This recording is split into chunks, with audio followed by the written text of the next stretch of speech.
Buenos días, buenas tardes o buenas noches. Gracias por acudir de nuevo a esta cita con el debate, esta cita con el análisis, esta cita con repensar la actualidad, y luego les diré por qué eso de repensar la actualidad que hacemos siempre aquí en La Plaza, en el podcast de La Plaza. Un podcast que, como todos ustedes saben, está producido por el Grupo Economía Digital.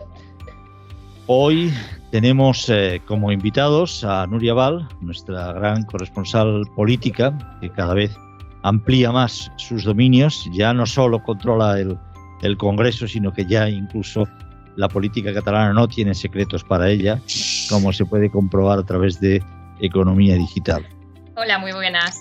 Hola. Y también nos acompaña en la Plaza de la Plaza Félix Riera, asesor editorial o director editorial de Economía Digital, fundador de la colección de libros, y que ahora hace muchísimas cosas, como siempre ha hecho Félix, pero está dedicado, según me acaba de llegar ayer una convocatoria, a Rethink Barcelona, a repensar Barcelona, por eso decía lo de repensar Barcelona. ¿Qué tal, Félix? Bien, gracias, Juan, por la invitación. Gracias a ti por venir. Pues empezamos ya, si os parece. Presentados, hecho este breve preámbulo, vamos a entrar en los temas que yo hoy he situado 3 puntos. Si os parece bien. Como siempre, sois libres de añadir, quitar y entregaros más a unos o no, o menos. Yo creo que el primer tema son las maniobras que está habiendo en Madrid en torno al pacto sí, pacto no, entre PP, PSOE, Consejo General del Poder Judicial. Al menos sí han pactado el Consejo de Radio y Televisión Española. Hay otros temas también pendientes de renovación. Seguro que Núria seguro que nos va a dar la última hora, y Félix va a hacer un análisis con el que todos vamos a tener pautas para hacer después el nuestro. También vamos a poner sobre nuestro mantel de escritorio, sobre nuestra mesa de trabajo, las negociaciones que está habiendo para formular un nuevo gobierno en Cataluña tras el resultado de las elecciones del 14F.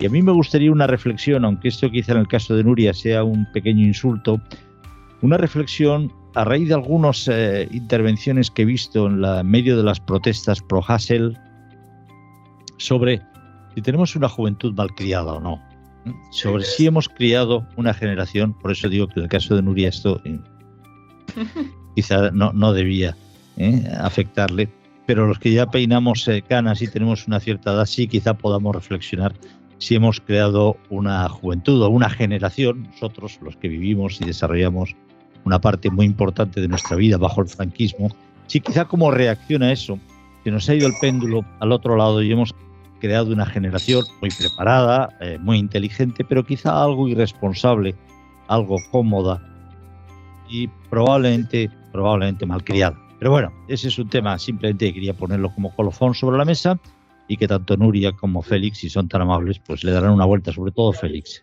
Núria quizá desde el otro lado. Pero bueno, empezamos ahora mismo.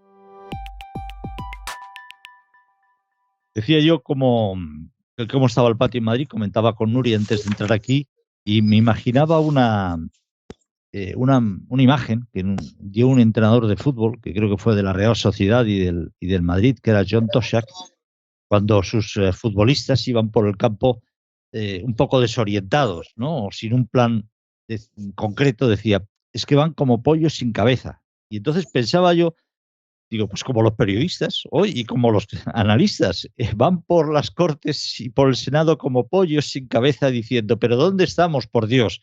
¿Pactamos, no pactamos? Y si pactamos, ¿para qué? ¿Y con qué? ¿Y con qué objetivo?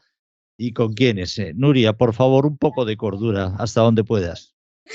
Bueno, mira, voy a seguir tu símil, y no hace falta irse a Tosac porque yo soy muy madridista y te digo el cabreo que llevo con Zidane, porque un partido vamos como pollo sin cabeza y otro no. Y de hecho hoy yo como periodista sigo como pollo sin cabeza, porque unos dan por aplazadas las negociaciones del Consejo General del Poder Judicial y otros las dan por rotas. ¿Qué ha pasado aquí? Pues estoy ahora mismo, hasta hace 5 minutos, al teléfono con dirigentes del Partido Popular y del Partido Socialista que cada uno tiene una visión muy distinta, obviamente, de ver esto, porque han estado martes, miércoles y jueves negociando sin parar el Consejo de Radio Televisión Española, el Consejo General del Poder Judicial, el Tribunal de Cuentas, el Tribunal Constitucional, la Agencia Española de Protección de Datos. Bueno, estos órganos constitucionales, que algunos, como el Consejo General del Poder Judicial, llevan 2 años sin renovarse, y me dicen, claro, algunos las dan por rotas porque el cansancio y el agotamiento de no ceder en esas negociaciones por una parte y por otra ha sido ya la gota que ha colmado el vaso. Los populares no tienen prisa porque realmente se posicionaron en un primer momento del lado de los jueces diciendo cómo vamos a seguir eligiendo a dedo, y por otra llevaron a Europa. Cabe recordar que llevaron a Europa la decisión del Partido Socialista de registrar esto en el Congreso y de ver lo que estaban haciendo. Entonces, para una parte del Partido Popular era impensable meterse de lleno en las negociaciones y entrar de nuevo al trapo. ¿Qué es lo que ha pasado? Que el Partido Socialista dice que a ellos les decía que negociaba como grupo parlamentario, sin embargo, luego negoció, según el Partido Socialista, negociaba desde el principio como gobierno, y ello incluye a Podemos, que es una de las líneas rojas del Partido Popular. Y por aquí han venido todos los desencuentros, porque el Partido Socialista quiere que entre sus cuotas estén hombres de Podemos, hombres que han hecho un daño muy profundo al Partido Popular, y el Partido Popular me está contando que es Podemos el que no quiere cambiar esos nombres, e incluso le ha dicho el Partido Popular, oiga, nos tenemos que comer a Podemos con patatas, pues igual lo venderemos de otra manera, pero por favor, cámbieme de nombres. Y están con unos nombres obcecados, que ese sería el juez José Ricardo de Prada, que es el que sentó a Rajoy en el banquillo como testigo en la primera etapa de la Gürtel y que dio por acreditada la existencia de la caja B cuando ese aspecto no era cosa juzgada en ese juicio. Pues este es el punto de las negociaciones y, Félix, te pido un análisis, si quieres, un poquitín general, en qué punto están, qué puedes sacar, qué conclusión sacas de estas negociaciones. Bueno, y si quieres, juntas estas, la de Radio y Televisión Española, lo que planteaba Nuria también, del Defensor del Pueblo y otros. Bueno, yo creo que Nuria lo ha explicado muy bien. Yo creo que el problema no es tanto del punto de equilibrio entre el PSOE y el PP, sino que el problema es que hay un punto de fuga, que es Podemos, que altera con sus, peticiones, altera ese equilibrio, ¿no?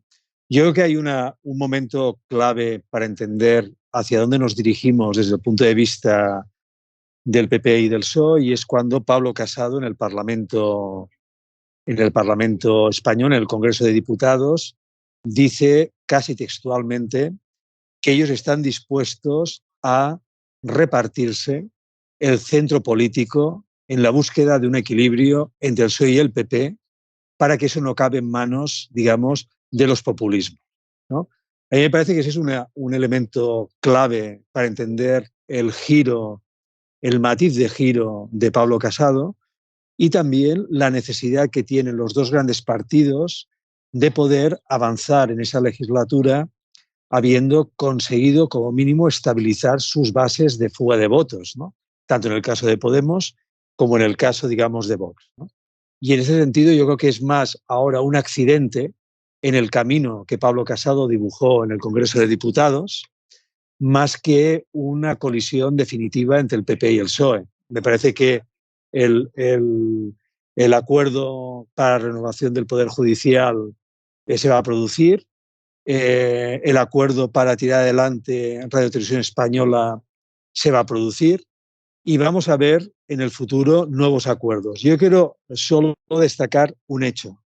Zapatero consiguió ganar, al margen del famoso tema de los atentados de Atocha, consiguió ganar las elecciones a Rajoy, habiéndose pasado una legislatura entera llegando a acuerdos con Aznar, con el PP de Aznar en el gobierno.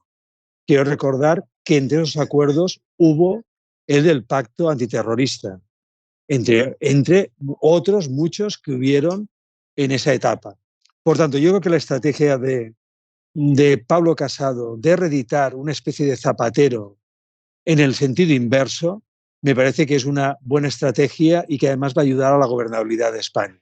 El problema de eso, Félix, Nuria, o sea, lo que rompe eso, o sea, que todos parece que tenemos claro, es decir, todos tenemos claro que en sus momentos más, digamos, más alejados del centro de cada una de las formaciones, el PP de Aznar, no en la primera, pero en la segunda etapa, en su segunda legislatura, estaba mucho más alejado del centro, o más alejado del centro que el PP de Rajoy, por ejemplo. ¿Mm?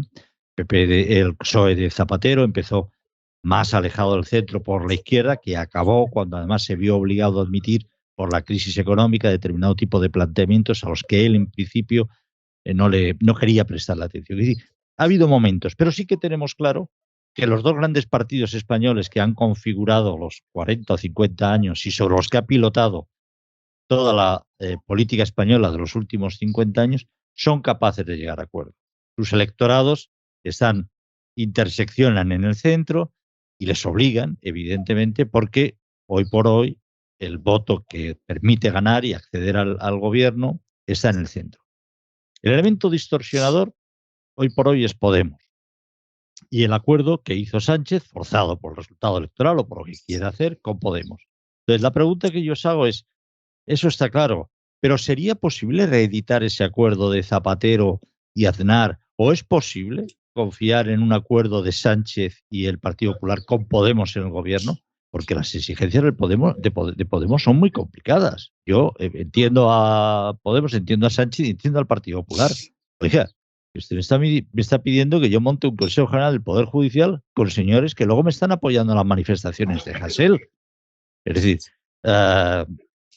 ¿qué hacemos con esto? Yo lo entiendo. Por eso digo, el elemento distorsionador es Podemos. ¿Es posible, creéis? Félix, ¿tú estás convencido de que sí, de que se llegarán a acuerdos? En ese caso, si se llegan a acuerdos, si son capaces de reeditar para determinado tipo de asuntos claves en la gobernabilidad de España esos acuerdos, el que va a salir con el rabo entre las piernas va a ser Podemos. Bueno, aquí hay un primer ejemplo y es los acuerdos a nivel europeo de la recuperación económica con lo que llamaríamos las ayudas del Next Generation. Esto indudablemente es un acuerdo PP-PSOE o PSOE-PP. No es posible gestionar esta cantidad ingente de dinero que tiene que venir aquí sin un acuerdo de fondo, aparte también con Podemos y otras fuerzas políticas, sin un acuerdo de fondo con el PP. Yo creo que aquí lo que es interesante es que la urgencia económica, la urgencia pandémica, la crisis de las vacunas, el hecho de que dentro de unos meses vamos a tener 4,5 millones de ciudadanos sin ninguna renta que pueda cubrir sus gastos diarios, van a obligar un esfuerzo de realismo político de urgencia. Y ahí yo creo que PP y PSOE saben perfectamente que esta legislatura pasa por un dato, que es el orden social. Sin esa clave, ellos van a salir muy mal parados, porque precisamente el entorno de Podemos lo que busca es precisamente que haya una cierta desestabilización controlada a nivel social. Yo quiero recordar que no hace muchos meses, desde Podemos, se planteó a los sindicatos que convocaran una huelga general, esto dicho por una persona que forma parte de un gobierno, que le hicieran una huelga general. Me parece muy interesante esa propuesta porque lo que estaba diciendo Podemos es que, por favor, hacernos vosotros desde los sindicatos una huelga general, que es mejor que el hecho de que se produzca una huelga general al margen de los sindicatos.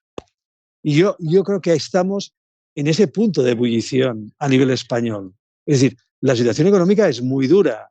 La gestión, digamos, de la pandemia es también muy complicada. Hay muchas incertezas, hay mucha inestabilidad en torno a qué decisiones se van a tomar en entorno de la vacunación. Todo esto aporta una lectura de mayor estabilidad por parte de los dos grandes partidos políticos para conseguir tirar adelante un 2021 que va a marcar el destino de las dos grandes fuerzas políticas españolas. Nuria. Pues mira, yo también quiero ir a por esas porque os voy a contar una anécdota que se cuenta aquí en Madrid, en el Congreso, que es que dentro del gobierno un dirigente socialista le dijo a un ministro de Podemos: a ver si se te mete en la cabeza. ¿Quién tiene aquí las mayorías? nosotros y la oposición. Si tú me logras sacar las mayorías que tiene el principal partido de la oposición, me giraré y negociaré los jueces contigo. Y eso se lo dijeron a un ministro de Podemos porque no les entraba en la cabeza cómo siguen buscando al Partido Popular. Sin embargo, han estado muchísimos meses sin dirigirle ni descolgar el teléfono para llamar a Pablo Casado. Eso también lo tengo que decir. Entonces, las mayorías mandan y es lo que decís, que es que la pandemia y Bruselas y todo obliga a girar en torno a ese eje. Entonces, Carlos Lesmes ya les ha dado tiempo hasta el próximo jueves para que se pongan de acuerdo, ha pacificado un poco esos nombramientos que querían los 8 vocales que le obligaron a incluir en esa reunión y lo ha pacificado a un pleno extraordinario que, como no haya acuerdo, pues ya amenazan con seguir aprobando los nuevos nombramientos, y lo veo bien. Pero también lo que se habla aquí en Madrid y lo que insisto y también hablé en la última plaza es de lo que está por venir. Y es de que aquí las negociaciones de Cataluña son decisivas para Podemos y para el Partido Socialista.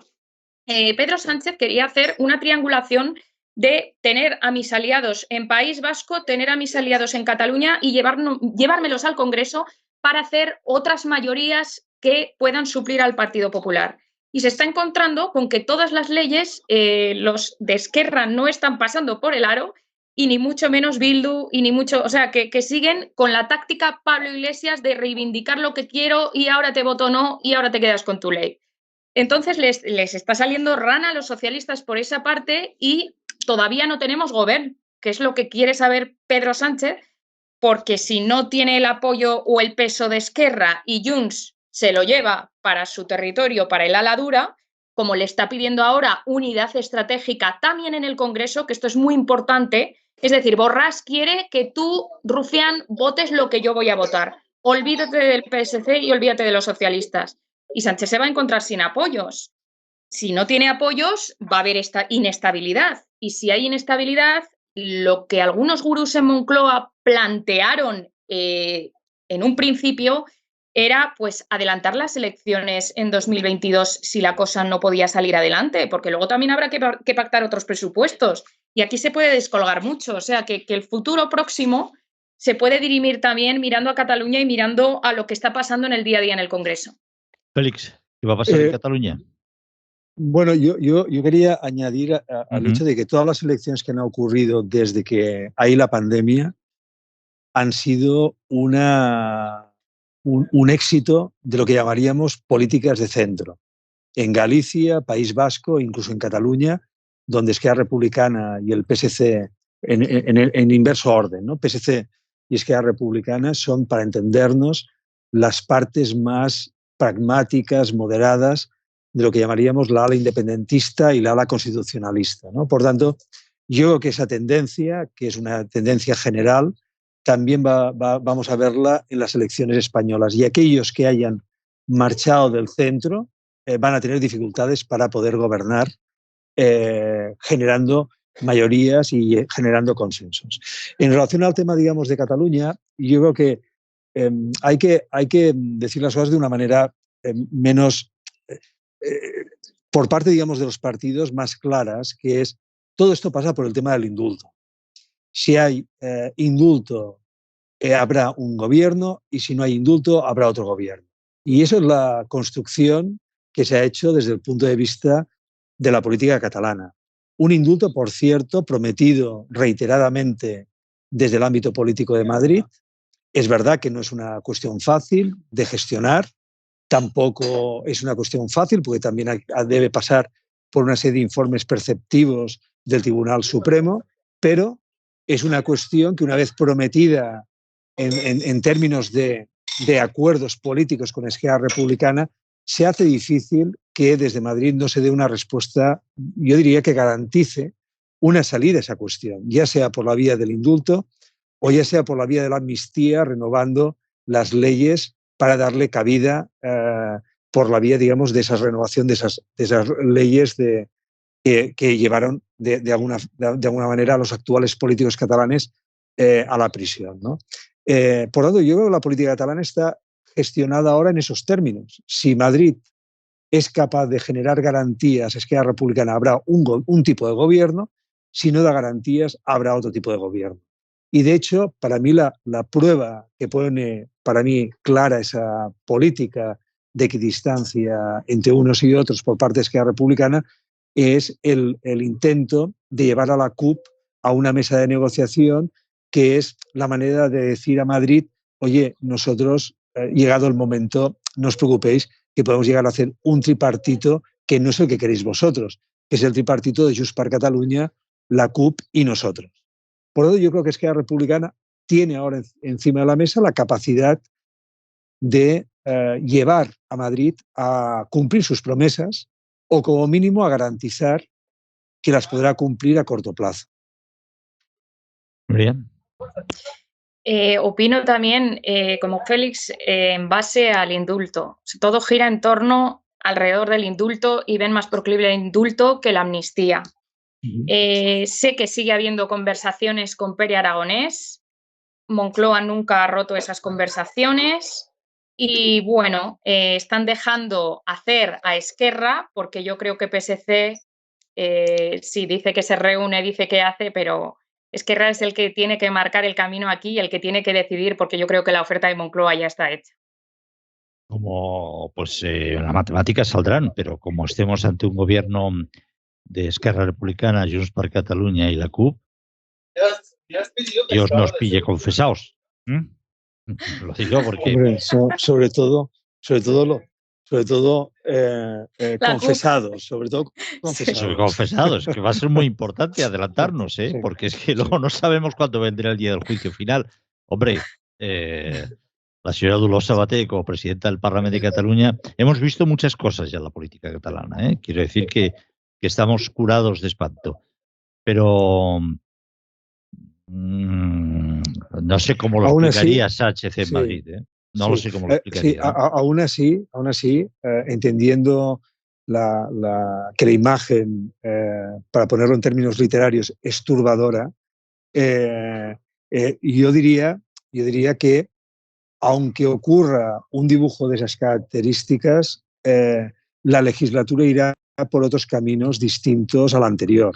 Es decir, ahora sí que no hay margen para no gobernar. Quien no gobierne perderá el control del orden social del que hablábamos antes, y eso supone dedicar muchas horas a la gestión con muchos agentes sociales, con muchos agentes empresariales, con la sociedad civil, con los medios de comunicación. Es decir, hay que hacer un despliegue de capacidad de diálogo, de deliberación y de consenso en esa nueva etapa. Es decir, no se podrá reducir todo a lo que llamaríamos la confrontación entre Cataluña y Madrid por razones, digamos, de hacia dónde iremos con el referéndum o no. Eso yo creo que está descartado incluso por aquellos que consideran que esa es la única vía de futuro del independentismo. A corto plazo, a corto plazo.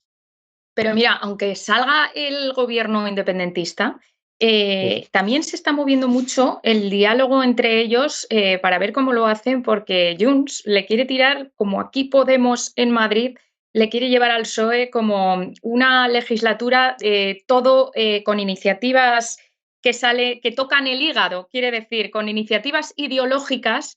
Y si os fijáis, nadie está hablando del paro que tenemos, de la economía, o sea, siempre llevamos al Congreso la eutanasia, el aborto, todo lo que toca a la ideología, las marchas del 8M, los disturbios de Hassel ahora, todo lo que toca y sale de las emociones, y sin embargo quieren apartar. Eso es lo que Pere Aragonés tiene que decidir también, y ya me han dicho que hay una batallita interna porque Pere Aragonés no se quiere deshacer de la Consejería de Economía. Ya están hablando en las negociaciones de consejerías entre unos y otros, porque me dicen a mí que Junts ya se hizo la lista para llevársela a Aragonés, y lo que Aragonés quiere tirar es por donde ha dicho Félix, que es por la economía y por lo que interesa a los ciudadanos, porque es que si no, de verdad, como está pasando aquí, Podemos pierde. Yo tengo la sensación de que, más allá de estos cálculos inmediatos políticos necesarios y que además son los que podemos relatar, quien haya estado estos días en Barcelona y pueda pasear por Paseo de Gracia y quien recuerde esto, o en empezamos, como decía Ortega y Gasset, le dijo a los argentinos a las cosas, ¿eh? O empezamos en Cataluña a fijarnos en las cosas, o esto va a quedar como un erial. O esto va a quedar como un erial. Y para fijarnos en las cosas necesitamos, como decía Félix, un gobierno que ponga como primera prioridad hacer frente a la crisis sanitaria y económica que tenemos ya, como primera prioridad muy por encima de cualquier otra. Ya nos haremos independientes, pero primera prioridad, porque es que va a haber muchas familias, es que están aumentando las colas del hambre. Es que había un análisis, y vamos a publicar mañana un artículo sobre una encuesta que publicó El País, y pueden seguir en el circo, pero en todos los segmentos censales de rentas más bajas, la primera fuerza política en Cataluña ha sido Vox con el 25% de los votos. La primera fuerza política en Cataluña, en los segmentos de clases bajas. Pueden seguir, o hacen frente a eso, y hacen frente también, que también forma parte del incremento de votos de Vox, a la seguridad. Hay que volver al institucionalismo. Hay que dejarse de florituras, porque es que eso tiene un coste tremendo, también económico y social. Pero en fin, no, yo a propósito de esto, ya entrando en el último tema que quiero comentar con vosotros, porque además Félix tiene que irse, todos los demás también. Disculparme. Sí. No, pero disculparme porque tengo que irme dentro de 10 minutos. Me han extrañado, creo que lo comentamos ya la otra vez, en las declaraciones de Rejón, de que hay que entender el estallido de una juventud golpeada por la crisis. He visto, todos habremos visto a través de YouTube, algunas escenas, algunas entrevistas a personas, algunas de ellas destacadas de los movimientos, y me he quedado absolutamente atónito. Primero, porque cuando explican el porqué de esas manifestaciones tan profundamente violentas, hablan de todo. La paz en el mundo, la miseria. Es curioso porque una persona que participó en un programa de televisión de máxima audiencia decía, es que no se nos escucha. Pero ¿cómo que no se les escucha? Pero si usted está en la tele. Otra cosa es que lo que usted diga no tenga razón y no se acuerde, no sé si esté de acuerdo con lo que usted diga, pero escucharse, si está en la tele, si están en el gobierno de España, si han sacado no sé cuántos votos, ¿cómo que no se les escucha? Entonces tengo la sensación de que es un problema generacional. Es un problema quizá de que les falta un punto de humildad y de reconocer que en este momento en el que estamos, con todas sus contradicciones, con todas sus cosas por supuestamente mejorables, con muchas situaciones humanas muy difíciles de aceptar, con todo eso, vivimos hoy por hoy en el mejor periodo histórico que hemos vivido nunca, también para la juventud. Y por eso decía así, sobre todo los que estamos ya en esa posición y hemos criado niños, si realmente quizá nos hemos ido el péndulo y tenemos una generación poco responsable, poco responsable en el sentido de que tiende a crearse cosas como el hambre en el mundo. Sí, pero vamos a atender primero lo que usted pueda construir, porque a lo mejor usted puede construir algo para luchar contra el hambre en el mundo, no solucionarla mañana, ni con una pedrada a un mozo. Haga algo y seguro que ya pone un granito para luchar contra el hambre en el mundo, etcétera. Es decir, quizás, no sé si tendríamos que empezar a plantearnos los que somos padres si nuestra juventud o la juventud la generación que hemos traído y educado, la hemos sido excesivamente protectores. No, ¿cómo se ríe Nuria? Bueno. Félix, échame un capote, por favor. Le cedo el turno primero a Félix, pero yo también quiero hablar. Bueno, yo creo que, Juana, has dicho una cosa muy interesante, y es que vivimos objetivamente en el periodo de mayor desarrollo económico, social de la historia, ¿no? Producto, desgraciadamente, de una historia trágica, sobre todo en el siglo XX, ¿no? que nos hizo tomar conciencia de lo importante que es construir y lo negativo que es destruir, ¿no? Yo creo que eso me parece un buen punto de partida. Pero siguiendo ese mismo hilo, tengo que decir que esta juventud es de las más razonables de la historia. Yo quiero recordar que si miramos los movimientos estudiantiles desde principios del siglo XX hasta nuestros días, veremos que los de ahora son absolutamente, digamos, son pequeños en comparación al mayo del 68, son pequeños en relación a los movimientos estudiantiles en las universidades alemanas en las entreguerras. entre la Primera Guerra Mundial y la Segunda Guerra Mundial, que son indudablemente muy distintos a los marcos de revolución de principios del 19 con la Revolución Rusa en 1917. Es decir, que desde un punto de vista histórico, la realidad se ha ido moderando, ¿no? Se ha ido moderando. Lo que sí que hay una novedad es que el acceso a las redes, el acceso a la información, el acceso a generar tus propias vías de información han generado un malestar continuo en una sociedad que en estos momentos se encuentra siempre movilizada y nunca suficientemente movilizada. Es decir, las redes han movilizado a todo el mundo en todas las direcciones, pero no todas las direcciones están plenamente movilizadas, ¿no? Y voy a poner el ejemplo del tema de Hassel. No es Hassel lo que la gente ha salido a la calle. Y eso lo digo para que el músico sepa claramente qué se encontrará cuando salga él de la cárcel después de que lo hayan juzgado y que se sepa la condena, que ojalá sea lo menor posible en relación a ese delito, digamos, de incitación al odio, ¿no?, al cual se le ha acusado. Pero Hassel tiene que saber que cuando él salga de ese periodo, no se va a encontrar con esa gente esperándola fuera de la cárcel. Por tanto, no es Hassel lo que estábamos viendo en las calles de Barcelona. Era, por una parte, gente de los CDRs, que eso está comprobado, que se habían manifestado. Era gente que objetivamente salía por la libertad de expresión. Por tanto, también era el tema de la libertad de expresión al margen incluso de Hassel.